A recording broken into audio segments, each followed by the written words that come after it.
Good morning. What's up? This is your boy Romantz coming through with another history show actually today. But first, I want to send out Friday shout outs. It is Friday. Oh, no, wait, it's only Wednesday. Shit. Okay, forget Wednesday, Friday shout outs. Today, I want to send, we're going to do a show on the 7 wonders of the ancient world. Shit, it's only Wednesday. I thought it was Friday. Damn, it's been that kind of morning. So, anyway, good morning, y'all. This is your boy Romantz. This is 7 wonders of the ancient world. All right, we're going to start off number 7. And the 7 wonders of the ancient world that was something that was put together by my boy. When I say my boy on this channel, we're talking about the historian known as Herodotus. I have a lot of boys that are living, boys that are still walking around, but historically, my boy is Herodotus because he's the greatest historian of all time. He composed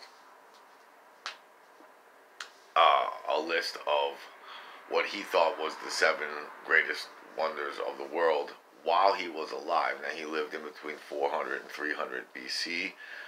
So all of these things were built before then or before then. All right.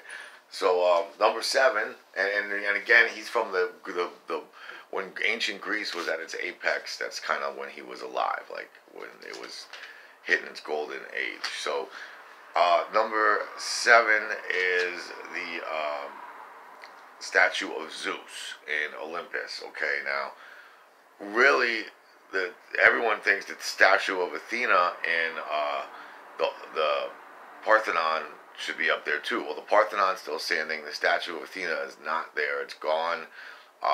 But it was made by the same guy, a guy named Phidias. And we don't have, none of his work still exists, but supposedly he was the greatest sculptor of the ancient world.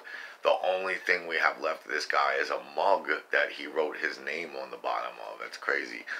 But what's so great about this statue is that it was on the inside of a temple. You had to go inside of a huge temple to see it. So you walked in, the temple was amazing. Lots of columns.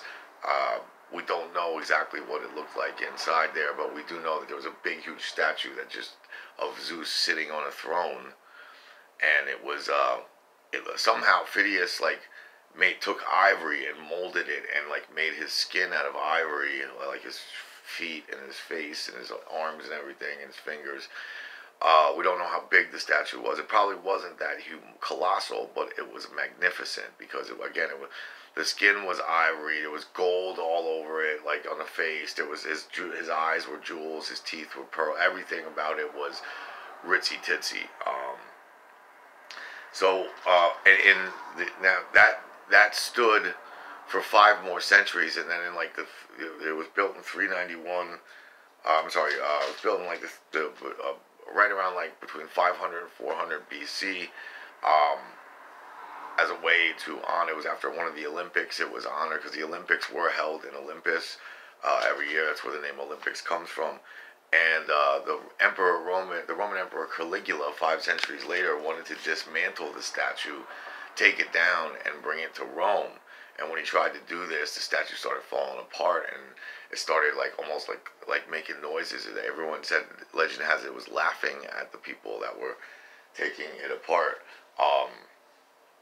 The statue, in reality, was inhabited by, they think it was rotten on the inside, and it was eaten by mice and rodents and shit.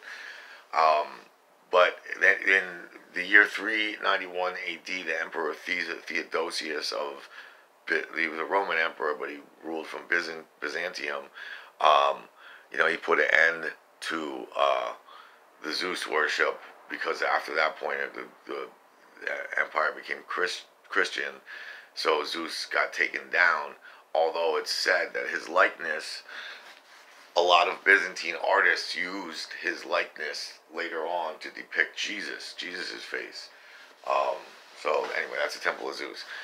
Number 2 on the list is another a statue of Zeus. Sorry, the statue of Zeus, but a temple of Artemis. Now, this is in the city of Ephesus. Ephesus is a major Greek city in Turkey. It's one of those cities that you don't hear a lot about it, in the history books, until you get to 500 level, until you really get your feet wet with history. you don't hear a lot about Ephesus. Then when you start studying Persians and when you start studying Anatolia or ancient Troy, Ephesus pops up. So what was so special about now, originally this site that it was built on is believed to have been like a site of like feminine worship, of like female deity worship, birth mother goddess worship since like 10,000 BC, since like the Stone Age. There's evidence there that there's like figurines of like earth mothers and stuff like that from like cavemen and shit. So it was feminine goddess worship was going on there for a long time.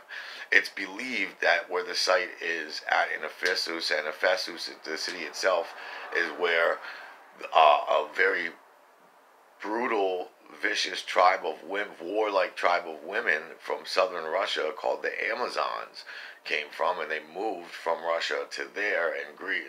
It's not that big of a hop, skip, and a jump if you look at a map, but they moved to that part of Turkey. And somehow that's where the temple of Artemis, aka Diana is who Wonder Woman is supposed to like be from. What was so great about this and wonderful about this monument was that when you walked in, it was supposed to look like a forest. Okay, Artemis was the goddess of the hunt, so it's supposed to remind you that you were on a hunt, and it kind of looked like a forest of columns on the inside. It was big, at least as big as a football field. It was huge. It was immense on the inside. You can see it. You can see it from like miles and miles away from where it was built. Like when you're like approaching Ephesus on a boat, like that's the number one thing you would see in the city. It was the most visited temple of the ancient world, as far as Greco-Roman stuff's concerned. The one mystery of it is that we do have a statue from what would have been. There is a statue that would have been in the temple, that was in the temple, and it's this weird. Like Artemis is not a mother goddess. She's like almost like a lesbian goddess, like a girl on girl goddess. She's all about women, girl, women. It's not about men, and it's definitely not about breasts or giving birth, but there's for some reason the statue of Artemis has like all these like breasts, although there's like 18 breasts on it. So it's almost like Artemis, in the one piece of evidence we have from this temple where it's Artemis is almost a mother goddess, almost like a Venus or a Hera being worshipped in this temple. But anyway, in the night that Alexander the Great was born in 350 BC, a dude named Herostratus, who was crazy and was also a pyromaniac, thought he would enter the pages of history by burning down his temple. Well, he did. I just said his name, but nobody really remembered it besides historians. He's an asshole for burning it down. But that was also the night that Alexander the Great was born, and it said that the Greeks believed that Artemis, as well as all the other gods and goddesses, were busy attending the birth of Alexander that night, and she didn't watch her temple, and it burned down. So it was rebuilt, okay, and the temple that Herodotus is talking about is, of course, the old one, but the new one was just as good, and I guess barbarians in the 2nd century AD burned it to the ground during some sort of attack against the Roman Empire. Alright, so the next one on the list is, now, this is the temple of Mausolus. This is technically a Greek thing, but Mausolus was a Persian, okay? He was the Persian satrap of another city that's like underrated. It doesn't get a lot of play in history, but it's a big, huge Greek city. It's called Halicarnassus. All right, in Halicarnassus, that was ruled. All of Turkey was eventually taken over by the Persians, and it was ruled by a Persian local king called a satrap, and his name was Mausolus. Now, Persians do not practice the practice that Egyptians do, where brothers and sisters marry each other to become king and queen. Mausolus did. Okay, he was in love with his sister. Her name was Aphrodisias. They loved each other very much. Were brother and sister, and yeah, that weird type of thing was going on. But she anyway he died. They planned that when they both died, they'd be buried together for eternity, and they would never part. Okay, so he built this extravagant the whole time that like he was in his older years, as he was about to die, he was building this huge monument. And what's great about, oh, by the way, Mausoleus' name ends with an S. All Persian male last names end with an S. Just wanted to mention that one. But like the bottom of this mausoleum is like it's built Persian style. Okay, it's built in the style that Persians would build a great monument or a temple.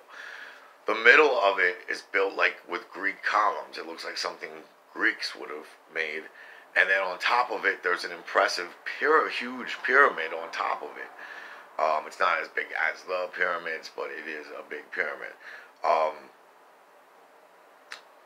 it had 250 statues of varying sizes, from like man size to even bigger, colossal, huge statues all over it. 250 of them, all around these outside of it. It was an impressive monument. And ever since this monument was built, any impressive tomb for the dead is now called a mausoleum. We used that. This word has entered the language of Greek, and then Roman, and then French, and then ours. So it's all in marble. When he died, okay, when Mausoleus died, his wife Aphrodisia drank all his ashes in wine, so she'd have part of him inside of her. She died like a year later. I don't recommend doing that type of shit. And also, it happened so suddenly that somehow or another, unfortunately, none of the workers got paid. Like once he died, like they lost all their money, and all the workers, but they kept on working anyway and finished it even after she was dead. I guess because they thought, we're building something great here. This will go down through the pages of history. It lasted all the way up until the Crusades.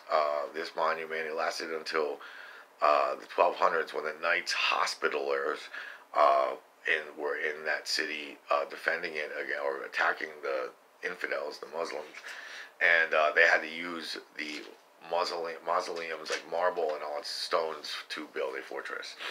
All right, next up on the bat is the Colossus of Rhodes. In Rhodes, the city of Rhodes, it was a great trading port in Greece.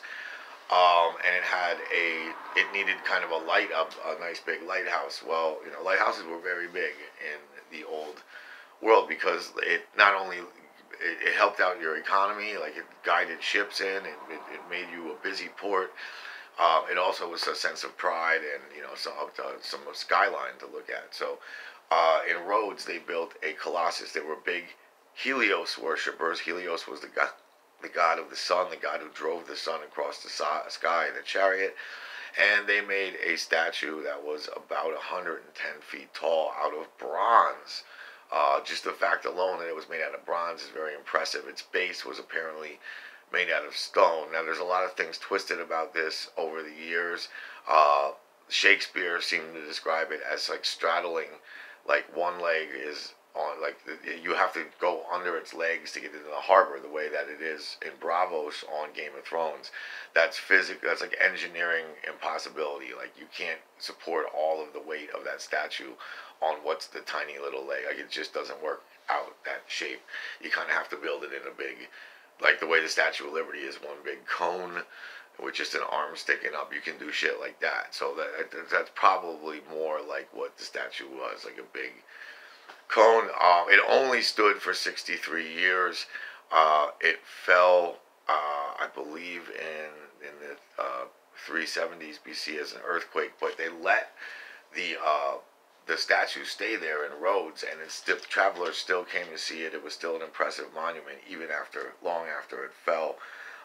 In the I believe in 654 A.D., Arabs who were invading Greece at the time and fighting in Cyprus melted down all the bronze to make to make weapons. So that was the end of the Colossus of Rhodes. So, and then next up to bat, number 5 on the list is the Hanging Gardens of Babylon. All right, now it's said, legend has it, that King Nebuchadnezzar II, who was Babylon's greatest king, he lived in the 7th to 6th century BC, and he had many wives, but his favorite wife was a chick from the Zagros Mountains to the north and west of where Babylon is, or was it the Taurus Mountains? She came from the mountains. It's either Zagros or Taurus. I didn't get that one straight. But like basically in like west, she lived in like eastern Turkey, western Iran. Okay, so she was all bummed out that she wasn't home and she missed the mountains and the gardens and everything. So he built these giant terraces that like grew, that had like water flowing down them and cascading ivy and branches and things growing and shit you can pull off and eat. And supposedly it was out of all the 7 wonders of the ancient world, this is the one I wish I could see the most. Now the problem is, Herodotus, they're thinking he screwed up, because nowhere in any other history other than Herodotus does it mention these gardens. There are gardens mentioned in Nineveh. There is also the Archimedes screw, the way to get water. If you have a little screw, corkscrew, and you keep turning it, the water can go all the way to the top.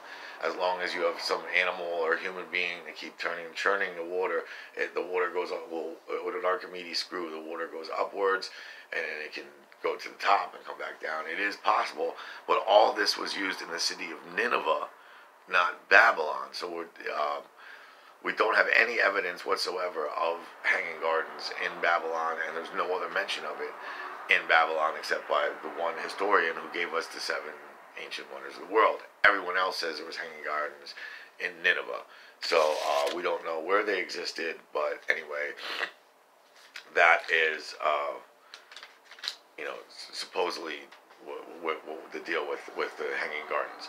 All right, and then number 6 on the list is the lighthouse of Alexandria.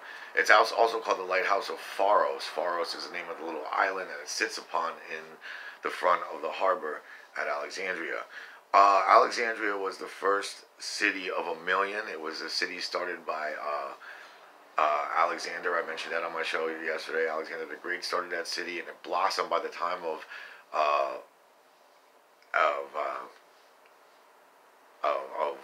by the time of Cleopatra. I got stuck there. She was Alexandria was already blossoming, blooming. It was the greatest city of the ancient world. It had the great lighthouse, but that didn't come until later. That's another one that should be on this list, and it's not. But the lighthouse was there during Herodotus' day, or at least part of it was, and it went on to become bigger and even greater. It was supposedly 440 feet tall. I believe that would have made it bigger than a pyramid when it was up. You could see it something like 30 miles out to sea. You can see the lighthouse coming. It was all done with mirrors, all right, and fire. They believe that it was mule carts that brought up fuel all the way to the top, and we still can't tell if wood was imported, because wood was very scarce in ancient Egypt. It was hard to get, or if it was animal dung that was burned. That must have smelled horrible.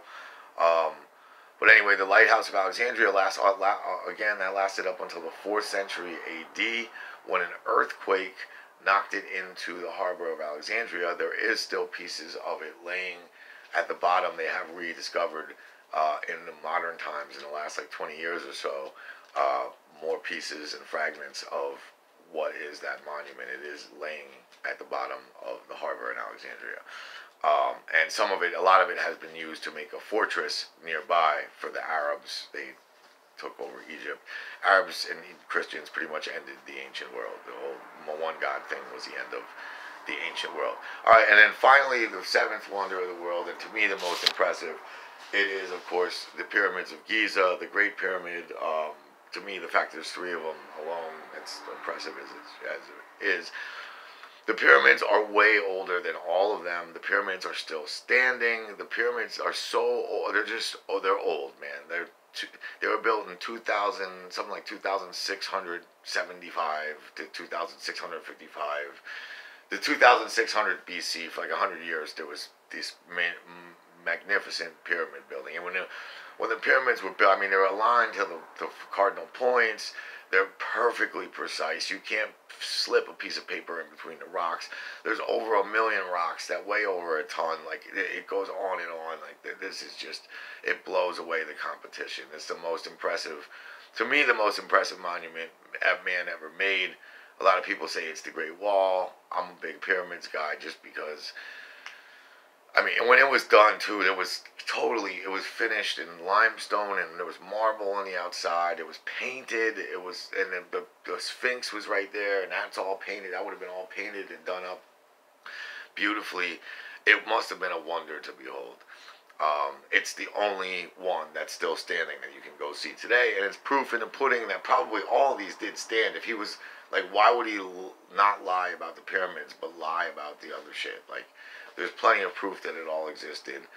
Those are the 7 wonders of the world. This video was very long. I want y'all to have a great Wednesday, and remember, stay alert, look alive, and act like you know. My name's Romantz. Please subscribe on Facebook to The World According.